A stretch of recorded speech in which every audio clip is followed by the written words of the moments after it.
Bom dia, tudo bem? Meu nome é Renata. Eu estou na 17ª turma de Agronomia no IFTM. Nós estamos no 4º período. Meu nome é Awane, eu também estou na 17ª turma do IFTM. Hoje nós estamos aqui no Lavoro Floema para fazer umas perguntas sobre fertilidade do solo. Estamos aqui hoje com a Júlia e com a Giovana. Eu vou passar a palavra para elas para se apresentar aqui para vocês. Bom dia, pessoal. Meu nome é Júlia. Eu sou assistente técnica da Stoller aqui da Floema. Já tem 6 meses que eu estou aqui. Bom dia, eu sou Giovana, eu sou formanda do IFMT Campo Sorriso. Eu sou estagiária da Stoller do Brasil e estou atuando aqui em Uberlândia. Certo. Como você definiria a fertilidade do solo e a sua importância para a produtividade agrícola? A fertilidade do solo hoje é a coisa mais importante que a gente tem aí no nossa área do rural, né? Então, a gente também, inclusive, trabalha com isso, só que meio foliar, né? Então, é a coisa mais importante que a gente tem. Eu defino hoje, no cenário atual que a gente vive, como um dos espectros que a gente tem que levar como um pilar na agricultura. A gente tem solos muito defasados, que foram muito explorados e não foram repostos. Por isso a gente tem várias tecnologias no mercado que busca trazer, repor essa fertilidade pelas plantas, que é uma das tecnologias que a nossa empresa traz também, que é trazer através do foliar, né? Mas uma vez tirado, nunca recuperado. Acho que isso todo mundo aprende na faculdade e a gente não pode esquecer. E eu acho que é muito importante justamente porque as pessoas estão tirando muito do solo, não repõem antes de tirar e esquece que ele nunca vai voltar a ter o valor original. Então eu penso que futuramente a gente pode ter solos muito, muito pobres se a gente continuar nessa linha de raciocínio que estão vivendo hoje em dia. Certo.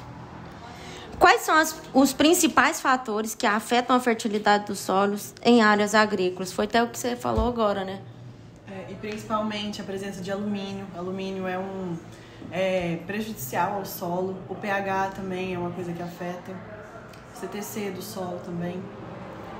Acho que as culturas plantadas, hoje a gente tem solos aí, principalmente eu falo no Cerrado também, solos muito arenosos, com 8% de argila ou até menos.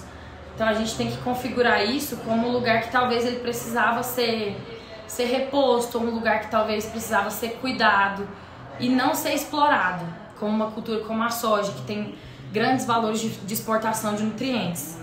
A gente tem que cuidar muito das culturas que a gente coloca nesses tipos de solo, porque ele já é difícil reter nutrientes dentro dele. Quando você joga e ainda tira mais do que ele tem a oferecer, a gente vai sempre propor a ele a se encarecer mais de nutrientes, né? Então eu creio que não só isso, mas as práticas agrícolas também. Não descompactar, cuidar com as pragas de solo, principalmente nematóides, e entre outras atividades que a gente tem que cuidar hoje em dia. Certo.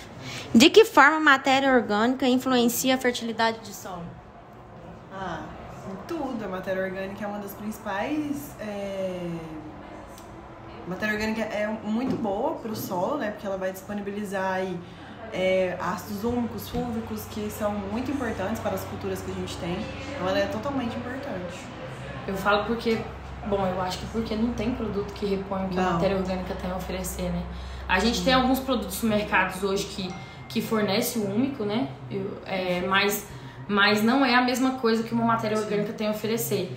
Os compostos que ela mesma produz ali, que a sua fermentação natural faz, a questão dela de interação com a palhada, eu acho que, é o único o que ela consegue fornecer para o solo e protegê-lo também. Fala em níveis de temperatura, que a gente vive hoje.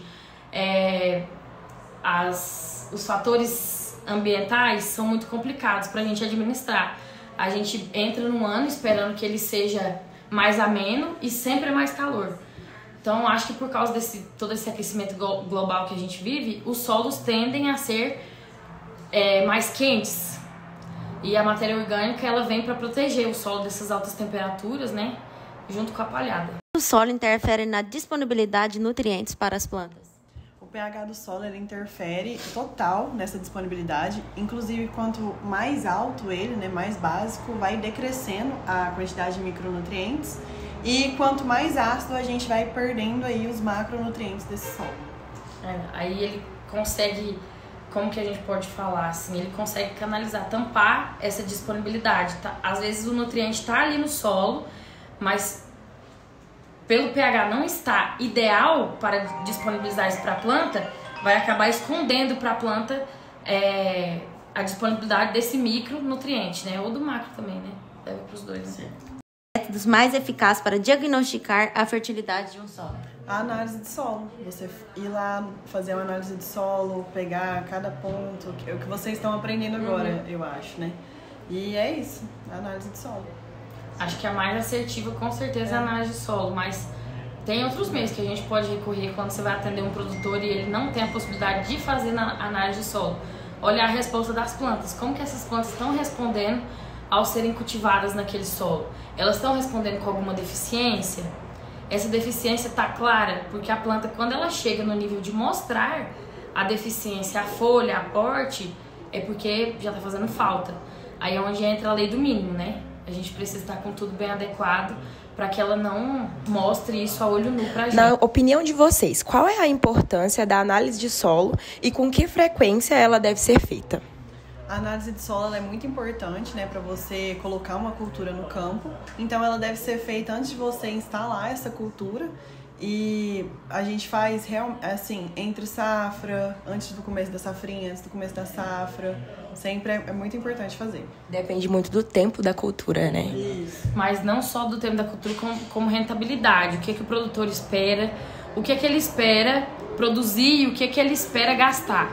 O que ele espera gastar nessa safra? Então, dentro disso, acho que é legal ele ter uma base do que ele tem disponível no solo dele, dos nutrientes que ele tem ali em superávit, tipo, ele não precisar realocar eles e não gastar dinheiro com essa reposição.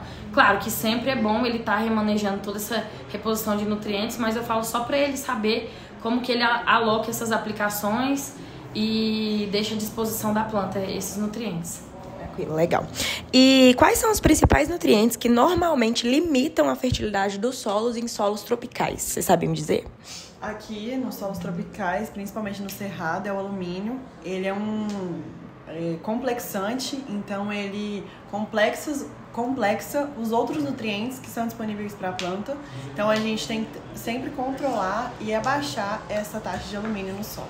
O que vocês recomendariam para a correção de solo, de um solo ácido e pobre em nutrientes? O calcário, né? Todo mundo faz a calagem para poder regular ali a questão do pH do solo. E a gessagem, para fazer manutenção de 20 a 40 daquele perfil de solo. Porque o gesso ele lixivia, ele fica mais na camada de 20 a 40, ele não interfere no pH, mas ele vai sempre ajudar na neutralização ali do alumínio.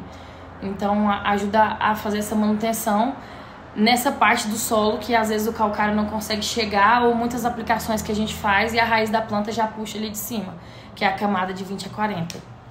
Legal. E como práticas como a rotação de cultura ou o uso de adubo verde podem melhorar a fertilidade do solo? O que vocês acham? Como essas rotações, esse uso desse adubo pode melhorar o solo? É muito importante fazer rotação de culturas, principalmente aqui a gente tem muito soja e milho. Soja é uma leguminosa, então ela deixa um grande aporte aí de nitrogênio no solo, para quando vir um milho, que é uma gramínea, aí você consegue ter mais raízes, que a raiz do milho é bem maior que a da soja, então você consegue aí descompactar um solo que é mais compactado. Então é muito importante essa rotação de culturas. E também com outras culturas também, como a crotalária, para prevenir nematóides e várias outras. Quando a gente fala de crotalária, braquiária, girassol, são culturas muito boas até para manusear a questão da aeração do solo. Quando a gente fala de aeração, tem alguns nutrientes que eles são imóveis. E você tendo um solo muito compactado, você prejudica mais ainda a mobilização desses nutrientes. Então, quando a gente fala de um solo mais aerado, um solo que tem mais espaço ali para a raiz da planta respirar e buscar sua água, principalmente em déficit hídrico, a gente também fala de disponibilidade de nutrientes para a raiz daquela planta, para eles não ficar alocados num lugar ali somente. Agora, para a última pergunta, vocês, né, na opinião das duas, vocês acreditam que é possível manter a fertilidade do solo a longo prazo apenas com práticas orgânicas? Não.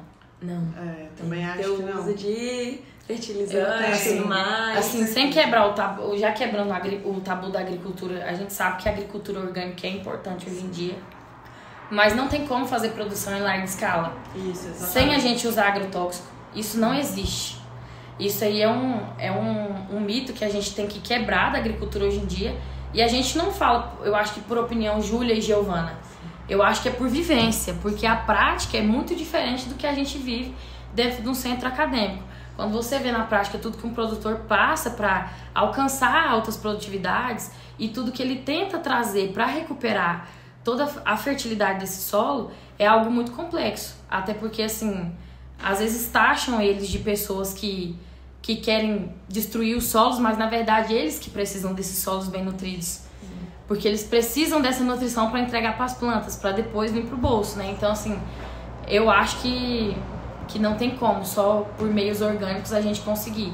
Mas as práticas orgânicas conseguem agregar muito na nossa atividade agrícola hoje. E essa questão do uso de agrotóxico, que eles querem colocar como erro, como problema no meio da agricultura, em si não é, né? Tipo, é questão de dosagem. Sempre falam pra gente que tem essa questão de veneno até certa quantidade de dose que você colocar, né? Mas é toda aquela situação que a agricultura vive. A agricultura hoje leva muita apunhalada, só que como que você fica bem se você tá doente e não toma droga também? A indústria farmacêutica nunca nos oferece a cura. Ela nos oferece um remédio para te manter bem, mas não para te curar.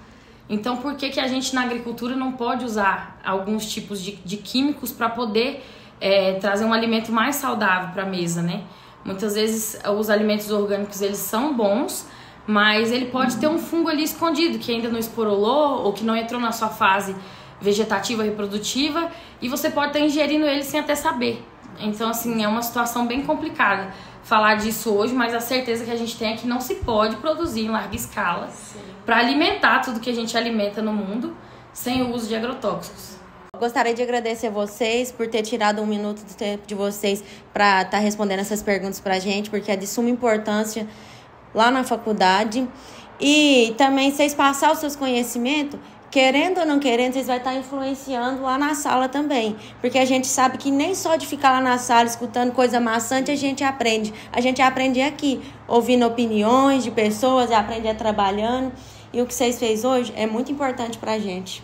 Gostaria de agradecer vocês, meninas, por todo o conhecimento oferecido pra gente agora. Como a Renata já falou, é muito importante a gente sair da faculdade, vir conhecer empresas, ver, que nem a Júlia. Ela entrou agora, tá trabalhando, saiu agora da faculdade. É muito bom ver esse tipo de experiência, ver meninas, ver mulheres na área do agro, inspira a gente, deixa a gente muito feliz. Obrigada, tá? Foi um prazer receber vocês aqui, gente. Obrigada.